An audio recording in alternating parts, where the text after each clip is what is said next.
And chemical effect of current.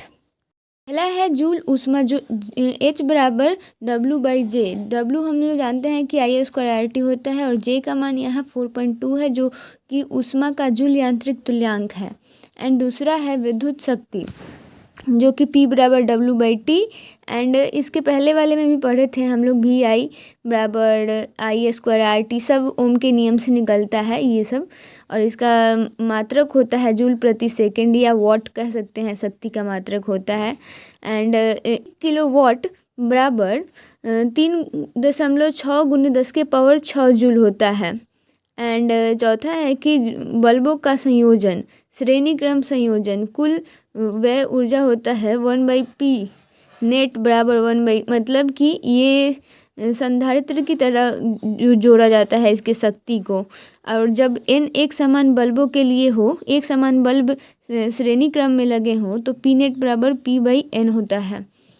और जब इसको समांतर क्रम में, बल्बों को समांतर क्रम में संयोजित किया जाता है, तो उनकी शक्ति को सीधे जोड़ दिया जाता है, जैसे कि संधारित्र में जोड़ा जाता था। लेकिन जब एक ही टाइप के बल्ब समांतर क्रम में जोड़े गए हों, तो वहाँ P नेट बराबर NP होता है। एंड पांचवा है कि फैराडे के विद्युत अपघटन के नियम, फैराडे लॉज ऑफ इलेक्ट्रोलिस्टिक। इसका प्रथम नियम है कि M बराबर ZIT, कैथोड पर मुक्त द्रव्यमान है, जहाँ M दिखाया गया है, और Z समानुपाती नियतांक है यहाँ का, मतलब कि Z बराबर Q होता है, और Q की जगह IT रखा गया है, और समानुपाती हटा के Z रखा गया है। एंड दूसरा है कि द्वितीय नियम क्या है, तो M बराबर नियतांक इंटू E जो है रासायनिक तुल्यांक है, और जो M के डायरेक्टली प्रोपोर्शनल होता है, जिसके कारण उसे हटा के बराबर लगाने पर नियतांक आया है। एंड छठा है कि रासायनिक तुल्यांक तथा विद्युत रासायनिक तुल्यांक में संबंध, Z समानुपाती E। हम लोग क्वेश्चन बनाने, न्यूमेरिकल बनाने के लिए 3 मान देगा कि Z1 इतना है, घुमा फिरा के देगा, सिंपल थोड़ी दे देगा, ये 12th का कॉन्सेप्ट है ना।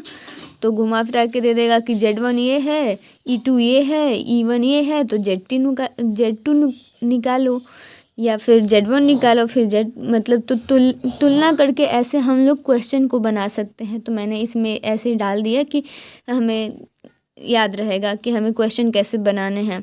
एंड सातवां है कि फैराडे नियतांक E बराबर FT। E समानुपाती होता है F, और उसको हटा के समानुपाती को हटा के F आता है, जो कि उसका मान इतना सारा लेंदी होता है, और लगभग में हम इसे कहते हैं 96,500 कूलम, 96,500 कूलम। एंड आठवां है कि ताप विद्युत वाहक बल का समीकरण, जो कि ये है लैंदिशा कि E बराबर अल्फ़ा T + 1/2 बीटा T²। यहाँ अल्फ़ा और बीटा है ताप विद्युत स्थिरांक है। एंड ये लास्ट, इसमें बहुत कम फॉर्मूलेज थे, एंड बहुत जल्दी हम लोग रिवीजन कर लिए। मिलते हैं नेक्स्ट वीडियो में।